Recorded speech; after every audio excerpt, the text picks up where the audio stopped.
Welcome to Moonlit Inc. BL. A BL story written under moonlight. Let's begin. Chapter 1, The Golden Mirage.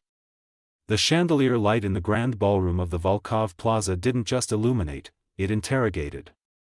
It bounced off the crystal flutes of champagne and the sharp, tailored lines of three-piece suits, searching for a single flaw in the assembled elite. Hayden Yates moved through the crowd like a predator in his natural habitat. His presence was a physical weight, heralded by the crisp, biting scent of winter and pine. It was a fragrance that commanded silence, a pheromonal broadcast of absolute authority that made weaker alpha subconsciously tilt their necks in submission. "Mr. Yates, the quarterly merger looks promising," a nervous executive stuttered, shifting his weight. Hayden didn't look at him. His eyes were fixed on the far end of the mezzanine, where a man stood alone by the balcony railing. "It's a foregone conclusion," Hayden replied, his voice a low, melodic rumble. "Excuse me." He didn't walk toward Stephen Charles so much as he cut a path through the atmospheric pressure of the room. Stephen was a ghost in a room full of sirens. In a world governed by the intoxicating noise of pheromones, Stephen was a void. To the sensory-attuned noses of the elite, he was frequently dismissed as a beta, useful, efficient, but ultimately flat. A background character. As Hayden approached, the scent of pine sharpened, a cold front moving in. Stephen didn't flinch. He didn't even turn around until Hayden was inches away, invading his personal space with the deliberate intent of a high-ranking alpha asserting his territory. "You're standing in the shadows again, Stephen," Hayden drawled, leaning against the marble railing. "Hiding that lack of presence? It's almost insulting how little room you take up in a place like this." Stephen finally turned. His face was a mask of cool, professional indifference. His eyes, a flat and unremarkable charcoal black, met Hayden's with a steadiness that was unnerving. "Some of us prefer to work, Mr. Yates. Not all of us need to scent mark the furniture to feel relevant." Hayden's jaw tightened. The insult hit precisely because Stephen's lack of scent made him immune to Hayden's usual methods of intimidation. It was like shouting into a vacuum. "Careful," Hayden hissed, stepping closer. The winter chill in his scent turned aggressive, a frostbite warning. Hierarchy exists for a reason. Even a beta should know when to lower his gaze. Suddenly, Stephen winced. His hand flew to his right eye, his shoulders hunching slightly. "Not now," he muttered under his breath, a rare crack in his composure. "What is it? The beta can't handle the pressure?" Hayden mocked, reaching out to grab Stephen's wrist, intended to pull him back into the light for further scrutiny. Stephen jerked his head up, his hand dropping for a split second as he struggled with a displaced contact lens. The breath died in Hayden's throat. For a heartbeat, the charcoal black was gone. In its place was a searing, molten amber, a golden glow so deep and predatory it looked like liquid fire. It wasn't the eye of a beta. It was the mark of a dominant alpha pushed to the absolute brink of a rut, a biological flare of pure, unadulterated power. The sheer intensity of the color sent a primal jolt of fight or flight through Hayden's nervous system, a reaction he hadn't felt in years. Then, as quickly as it had appeared, Stephen blinked, the black lens settling back into place. The fire vanished, replaced by the dull, flat gray of a common man.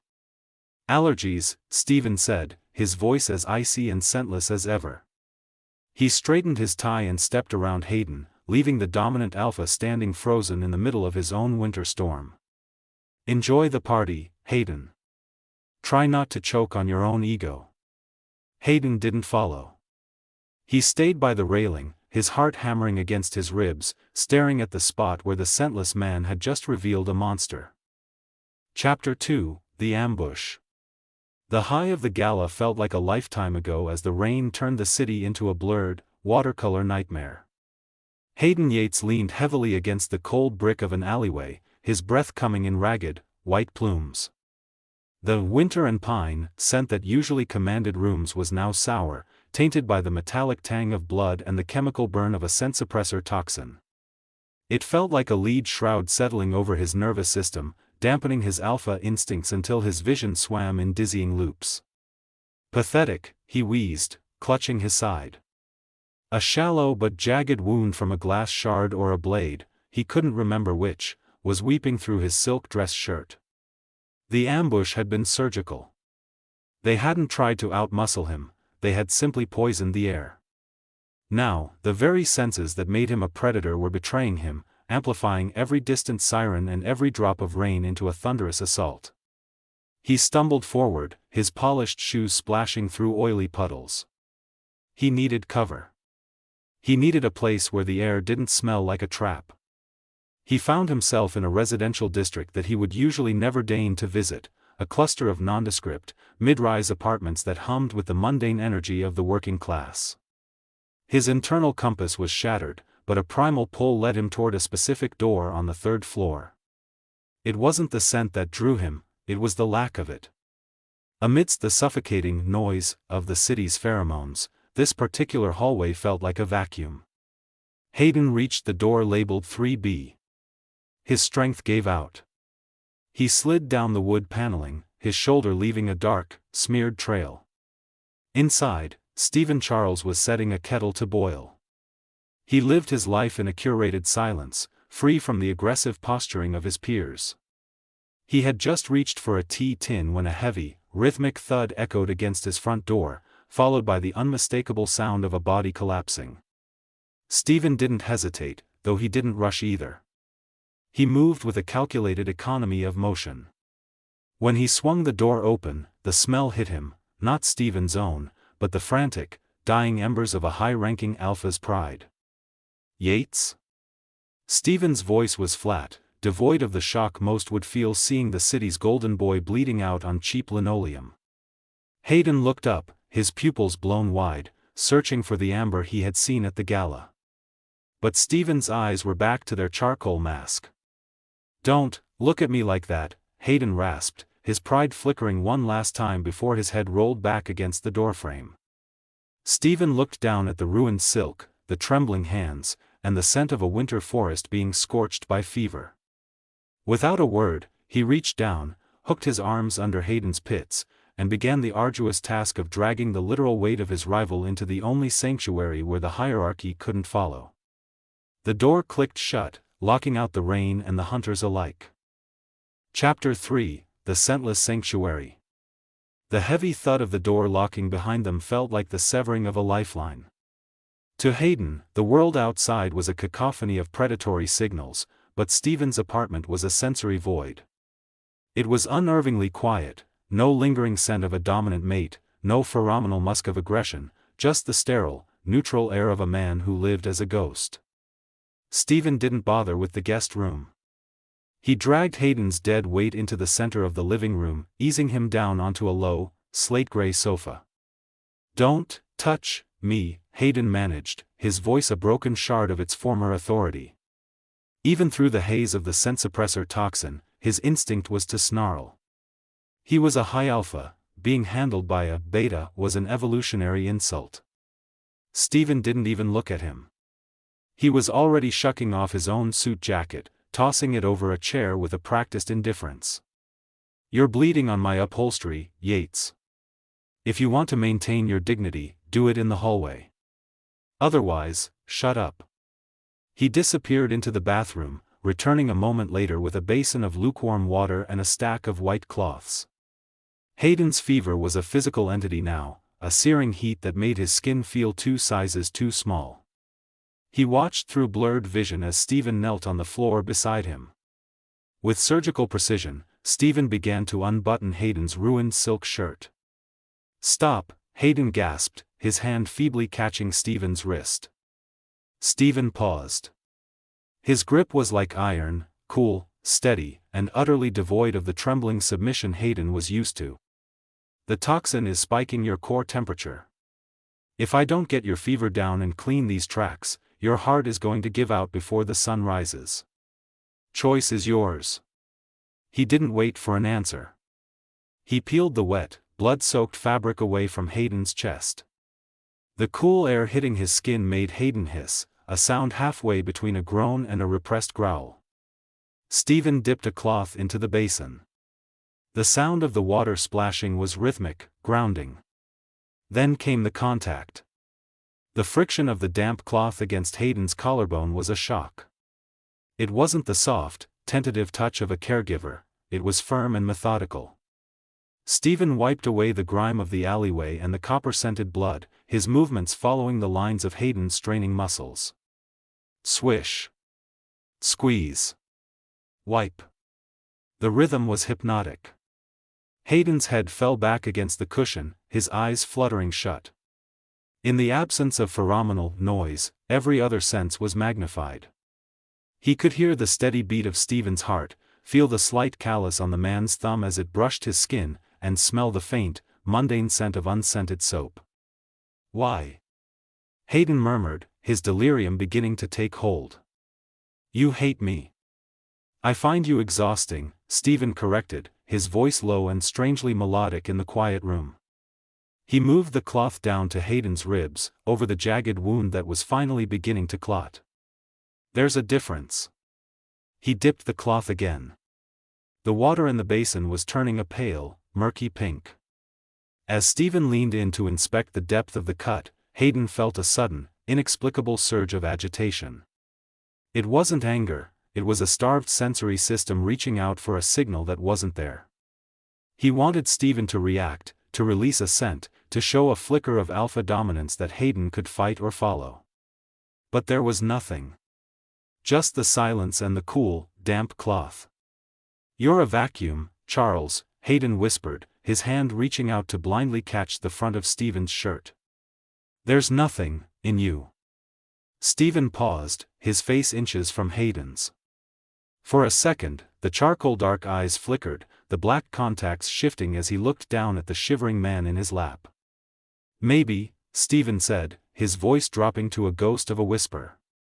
"But right now, nothing is the only thing keeping you alive." He pressed the damp cloth firmly against the heat of Hayden's forehead, and for the first time in his life, the most powerful alpha in the city let out a breath that wasn't a command, but a surrender. Chapter 4, Sharp Tongues, Soft Hands. The air in the apartment had grown heavy with the smell of antiseptic and the dying heat of Hayden's fever.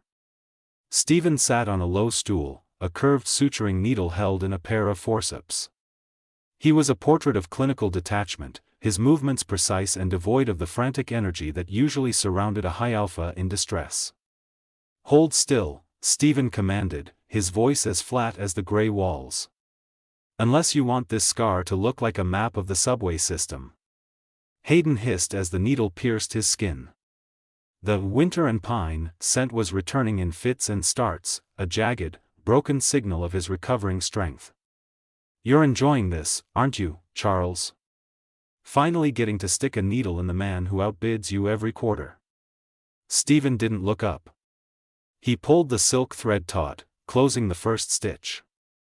"You have a remarkably high opinion of your own relevance." "I'm not enjoying this. I'm thinking about how much it's going to cost to get your blood out of my sofa." Hayden let out a dry, ragged laugh that turned into a wince. "Always the bottom line. You really are a beta through and through. No passion, no fire. Just calculations and unscented soap." Stephen's hand paused for a fraction of a second, so brief it was almost imperceptible. "Fire is what got you gutted in an alleyway, Hayden. Passion is a luxury for people who don't have to worry about the consequences of their own biology. I'll take my calculations over your reckless dominance any day." "Is that why you hide?" Hayden rasped, his eyes narrowing as he watched Stephen's steady hands. "You move through the world like you're trying not to leave a footprint. It's pathetic. A man with your intellect should be standing at the top, not playing nursemaid to a rival in a walk-up apartment." Stephen moved to the next stitch, his face a mask of ironclad neutrality. "The view from the top is crowded with people trying to push you off. I prefer the shade. It's quieter." "It's a lie," Hayden countered, his voice gaining a predatory edge despite his weakness. He reached out with his free hand, his fingers brushing against the pulse point on Stephen's wrist. He felt the steady, unwavering thrum of a heart that refused to accelerate. You're a void, Stephen. But even a void has a center. What happens when someone finally reaches it? Stephen finally looked up. For a moment, the sharp insult on his tongue died.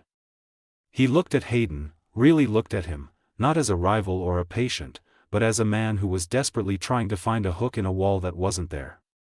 They'd find exactly what they're looking at, Stephen said, his voice dropping an octave. Nothing.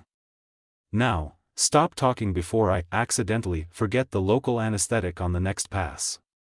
You wouldn't, Hayden whispered, though a smirk played on his blood-drained lips.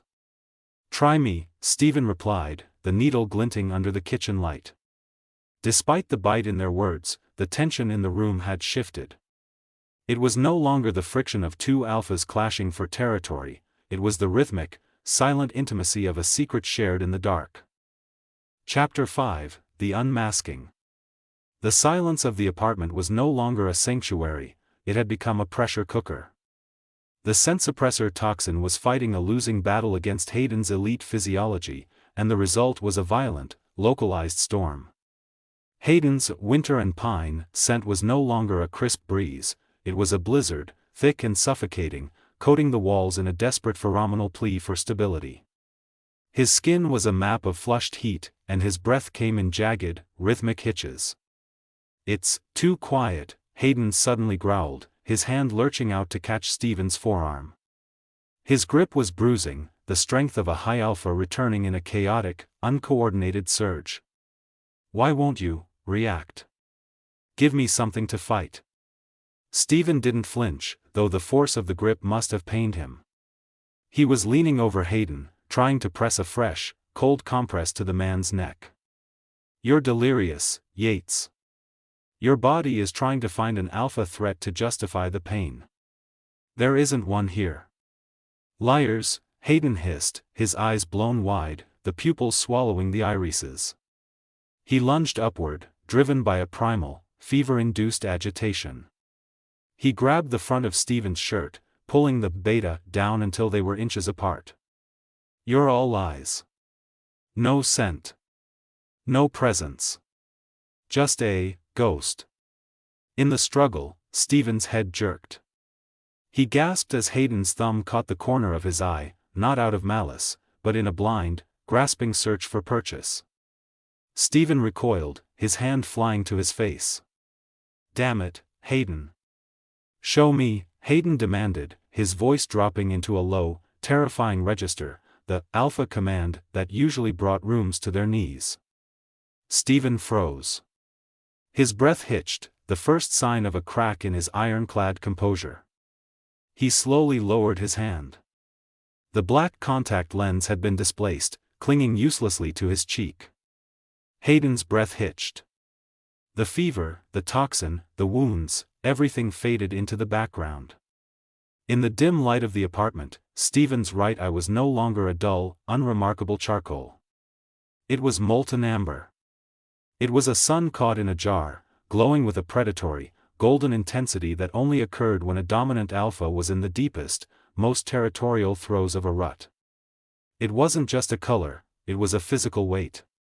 Even without a scent to back it up, the sheer visual power of that eye sent a shockwave through Hayden's system. It was the eye of a king hiding in the skin of a servant. You. Hayden whispered, his fingers trembling as they hovered near Stephen's cheek. The aggression bled out of him, replaced by a stunned, intoxicating awe. You aren't a beta. Stephen's expression shifted. The clinical mask shattered, revealing a raw, exhausted fury. He didn't look away. He leaned into Hayden's space, the golden eye burning like a brand. No, Stephen whispered, his voice vibrating with a hidden power that didn't need pheromones to be felt. I'm the man who's been keeping you alive while you insulted my existence. Now, sit back down before I stop being polite. The command was absolute. Hayden found his back hitting the sofa cushions before he even realized he'd moved. He stared up at Stephen, the scentless alpha, the golden-eyed monster, and felt a thrill of intimacy more potent than any fated match. Chapter 6, Trading Hierarchy for Intimacy. The power dynamic in the room didn't just shift, it collapsed. Hayden lay back against the cushions, his chest heaving as the last of the command vibrated through his bones. It was a physical sensation, like the humming of a high-voltage wire. Usually, when another alpha asserted dominance, Hayden's own pheromones would surge in a violent, defensive counterattack. His winter and pine would turn to a jagged, frost-bitten roar. But with Stephen, there was nothing to fight. There was only the visual weight of that molten amber eye and the steady, cool pressure of his hands. Stephen didn't put the contact back in. He seemed too exhausted for the charade, his shoulders slumped as he reached for a fresh basin of water. "Staring is rude, Yates," he muttered, though the bite was gone from his voice. "Even for a high-ranking disaster like yourself." "How?" Hayden rasped, his voice thick with a new kind of fever, one that had nothing to do with the toxin. "An alpha with eyes like that, the pressure you must be suppressing, how is there no scent? No signal?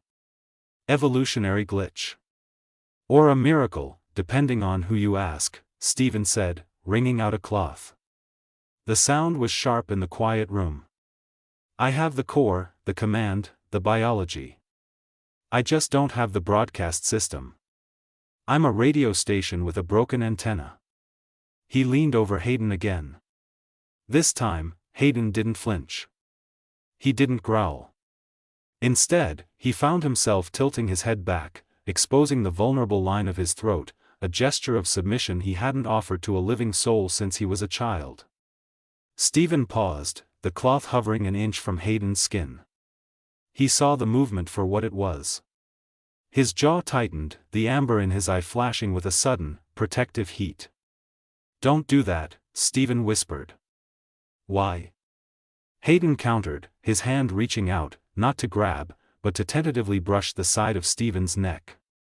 His fingers searched for a scent gland, finding only smooth, cool skin. "It's peaceful, Stephen. My whole life, I've been drowning in signals. Everyone wanting something, everyone threatening something. But you're just here." As the cloth met Hayden's skin again, the sensation was transformative. Without the distraction of pheromonal aggression, Hayden felt every individual fiber of the cotton, the exact temperature of the water, and the steady, grounding strength in Stephen's fingers. He began to crave it.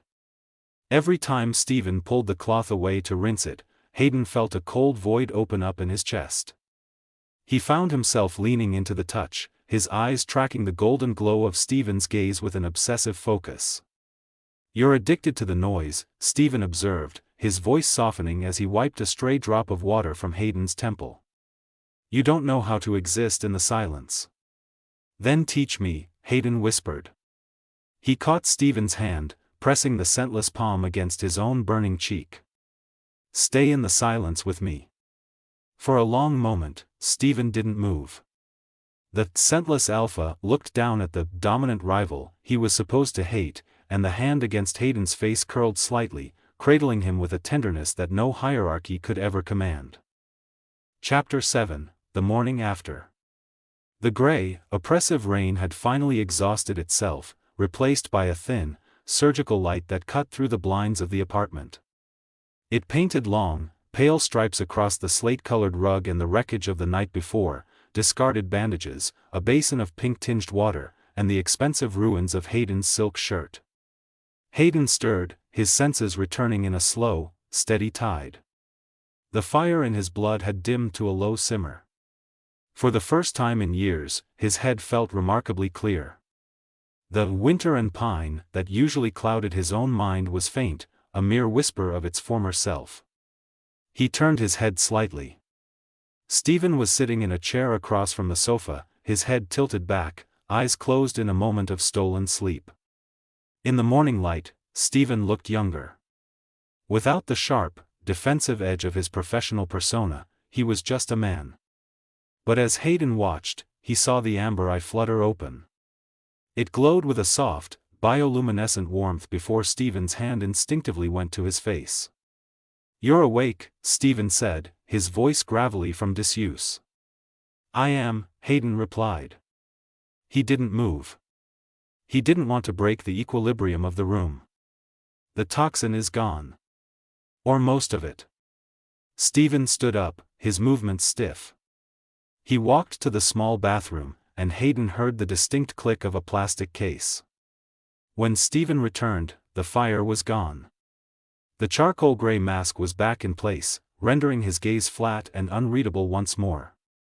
The fever broke around 4 a.m., Stephen said, reverting to his clinical tone as he checked the sutures on Hayden's side. You'll have a scar, but you'll live to ruin another merger. Hayden reached out, catching Stephen's wrist as he tried to pull away. The contact was electric, a reminder of the silent friction of the night. Why put them back in? Here. Now. Stephen looked down at his hand, then at Hayden. Because the world isn't ready for an alpha they can't smell, Hayden. And I'm not ready for the world to see what I actually am. I saw, Hayden reminded him, his thumb tracing the pulse point on Stephen's wrist.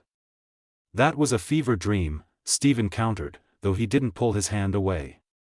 In an hour, you'll be Hayden Yates again. You'll walk out that door, your scent will return to its high-ranking glory, and I'll go back to being the beta you find so insulting. Hayden tightened his grip. I don't think I can do that. Not after the silence.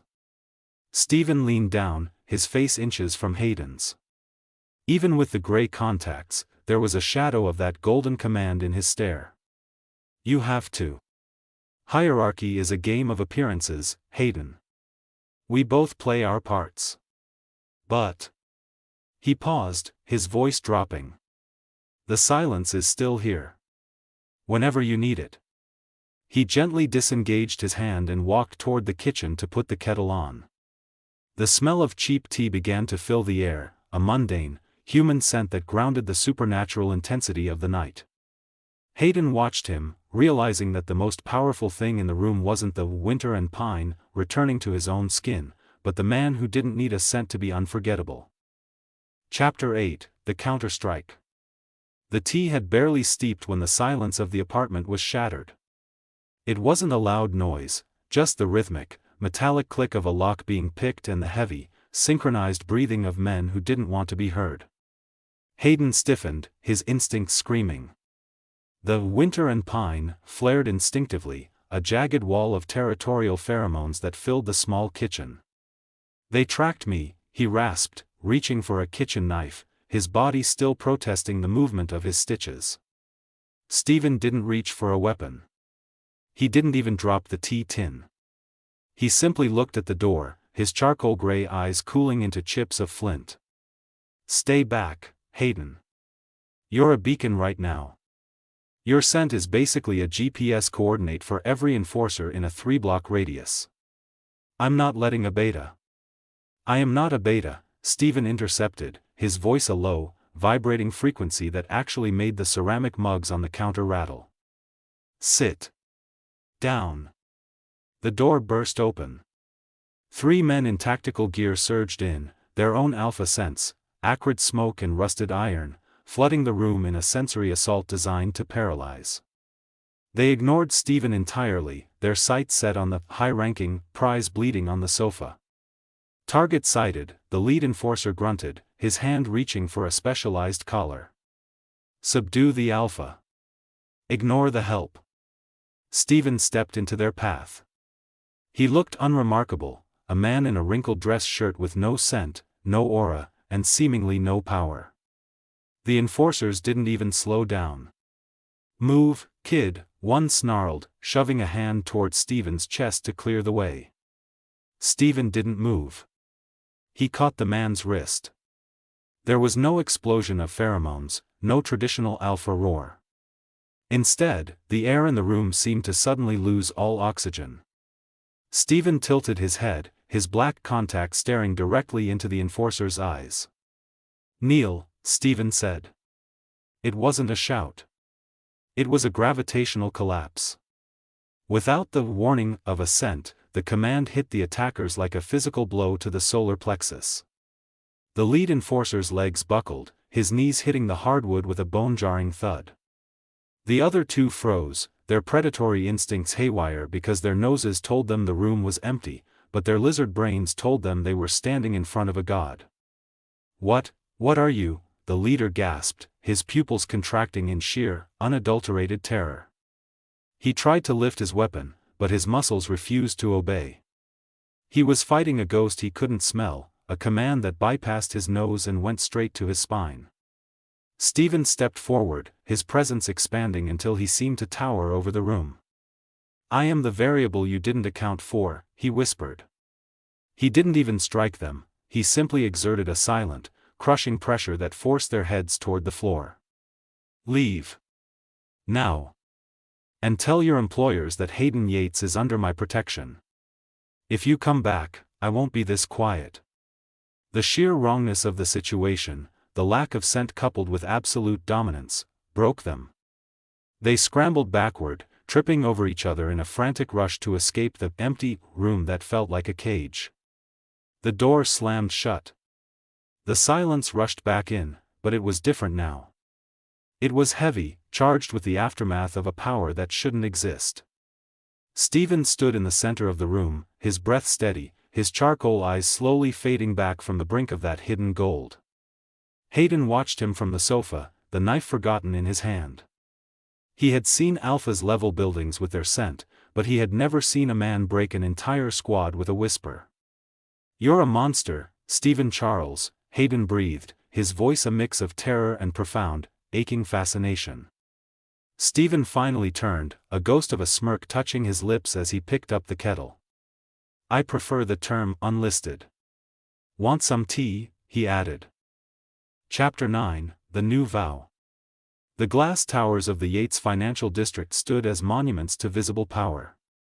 A week after the blood-stained sanctuary of the third-floor apartment, the world had righted itself. The winter and pine was back in full force, a crisp, intimidating frost that cleared hallways before Hayden Yates even stepped into them. To the board of directors, Hayden was recovered and more ruthless than ever. To the public, Stephen Charles remained the efficient, slightly dull, beta consultant who hovered at the edge of the frame. The hierarchy was intact. Or so it seemed. Hayden sat in his top-floor office, the sunset bleeding orange across the mahogany desk. He didn't look at the quarterly reports. He was listening. He was waiting for the one sound that his heightened alpha senses had learned to prioritize over everything else, the silence. The door opened. No scent preceded the visitor. No pheromonal warning triggered the sensors in the high-tech security system. Stephen walked in, dropping a leather-bound file on the desk. "The hostile takeover has been neutralized, Mr. Yates. The rival faction has withdrawn their bid. Permanently." Hayden looked up. Stephen was dressed in a sharp charcoal suit, his black contacts firmly in place. He looked exactly like the man Hayden had once insulted for taking up so little room. "I heard they practically tripped over themselves to sign the retraction," Hayden said, his voice low. "Something about a haunting presence in their boardroom? They couldn't explain why they felt so small." Stephen adjusted his cuffs, a faint, dangerous smirk touching his lips. "Sometimes, the things you can't see, or smell, are the most terrifying." Hayden stood, walking around the desk. Usually, this was the part of the game where he would exert pressure, forcing a subordinate to lower their eyes. But as he reached Stephen, he stopped. He didn't use his scent. He didn't use his status. He reached out and traced the line of Stephen's jaw, his fingers lingering near the spot where he'd felt that steady, scentless pulse. "The world thinks I'm the one in control again," Hayden whispered. "They smell the pine and the winter, and they bow. They have no idea that the only reason I'm standing is because of a ghost." Stephen didn't flinch. He leaned into the touch, a rare moment of vulnerability in the heart of the corporate machine. "Let them believe the lie, Hayden. The hierarchy keeps the sheep quiet. But in this room," Hayden finished, his eyes searching the flat gray of Stephen's contacts, "there are no alphas or betas. Just us." Hayden leaned in, his forehead resting against Stephen's. It was a vow made in the absence of pheromones, a fated match that defied biology. It was an intimacy that didn't need a high-ranking scent to command respect, it only needed the memory of a damp cloth, a golden eye, and the rhythmic friction of two souls meeting in the dark. "I won't let them find you, Stephen," Hayden vowed, his voice a gravelly promise. "I'll be the noise that hides your silence. Always." Stephen finally smiled, and for a split second, Hayden could have sworn he saw a flash of molten amber behind the gray. "And I'll be the silence that catches you when you fall." Outside, the city roared with the sense of a million striving lives. But inside the glass office, there was only a profound, intoxicating quiet, a bond more powerful than any vow ever spoken aloud. Epilogue: The Hidden Rut. The mountain air was a serrated blade of cold, but inside the cedar-walled cabin, the world was thick with a heat that had nothing to do with the crackling hearth. This was the silence brought to its boiling point. For months, they had played the game of shadows in the city, the high-ranking alpha and his scentless beta. But here, miles from the nearest prying nose, the masks were more than just discarded, they were incinerated. Stephen sat on the heavy wool rug before the fire, his back against the stone hearth. He had shed the charcoal suits and the suffocating black contacts. In the flickering firelight, his eyes were no longer a lie. They were pure, molten amber, glowing with the terrifying intensity of a dominant alpha whose internal clock had finally struck the hour of his rut. He was a paradox, his body was vibrating with a power that could level a room, yet he remained a sensory ghost. There was no pheromonal roar, no musk of aggression. Just a vast, magnetic vacuum that pulled everything into its center. "You're staring again, Hayden," Stephen rasped. His voice was deeper now, stripped of its professional polish, vibrating with a raw, guttural frequency. Hayden didn't answer immediately. He was kneeling behind Stephen, his silk pajamas undone to the waist, his skin flushed a deep, feverish pink. Unlike Stephen, Hayden's winter and pine was a localized storm. It was heavy, intoxicating, and desperate, the scent of a forest catching fire in the middle of a blizzard. "I can't help it," Hayden whispered, his voice thick. He leaned forward, burying his face in the crook of Stephen's neck. Usually, an alpha in rut would be met with a challenge or a fated omega's submission. But Hayden was seeking something else. He pressed his nose against Stephen's cool, scentless skin, inhaling deeply. To anyone else, there was nothing there. To Hayden, it was the smell of the stars, clean, infinite, and utterly calm. "Your silence." Hayden groaned, his hands sliding over Stephen's shoulders, gripping the thick, cream-colored knit of his sweater. "It's the only thing that stops the noise in my head. Everyone else, they scream. You just are." Stephen tilted his head back, resting it against Hayden's shoulder. He reached up, his fingers tangling in Hayden's ash-blonde hair, pulling him closer until their heartbeats sank through the layers of silk and wool. "I can feel you," Stephen murmured, his golden eyes fixed on the dancing flames. "The winter and pine is so loud right now, Hayden. It's biting. It's possessive." "Then take it," Hayden challenged, his teeth grazing the sensitive skin of Stephen's shoulder. "Subdue it. You're the only alpha I'd ever let see me like this." Stephen turned in Hayden's arms, his movement fluid and predatory. He pinned Hayden to the rug, his weight a grounding anchor. The contrast was a visual masterpiece, the Winter King surrendered on the floor, and the scentless outcast looming over him like a golden-eyed deity. "No more masks," Stephen whispered, the amber in his eyes flaring as he leaned down. "No more masks," Hayden echoed, reaching up to pull Stephen into a kiss that tasted of cedar smoke and a fated, unspoken vow. In the soundproofed cabin, the hierarchy was dead. There was no rank, no scent marking, and no status. There was only the rhythmic friction of skin against skin and a silence so profound it was the loudest thing in the world.